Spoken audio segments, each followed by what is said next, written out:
Gaano ba ka-effective ang fire-rated ACPs compared sa standard ACPs? Para mas ma-visualize natin ang pagkakaiba, gumawa kami ng simpleng experiment. Para sa kalaman ng nakararami, bukod sa ating standard ACP, we also have different kinds of fire-rated ACPs. Ito ay ang B1, AU2 at A1.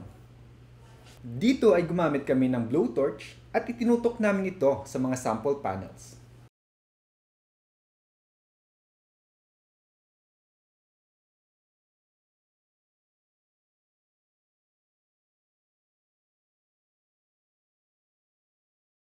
At ayun na nga, after just 1 minute and 23 seconds of exposure, nalaglag na ang ating standard ACP.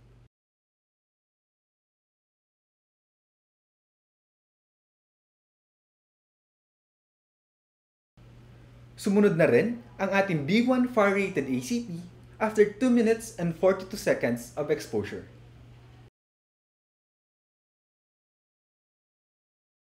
After 3 minutes, tinanggal na namin ang mga blowtorch.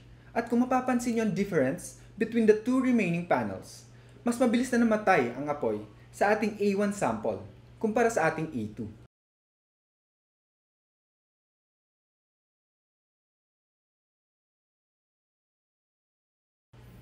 Mapapansin din natin na very minimal ang usok galing sa ating A1 sample.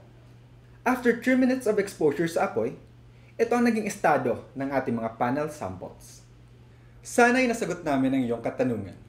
From Multiline Experts, I'm Engineer Raymart, and don't forget to like, share, and follow us on our social media pages for more information like this.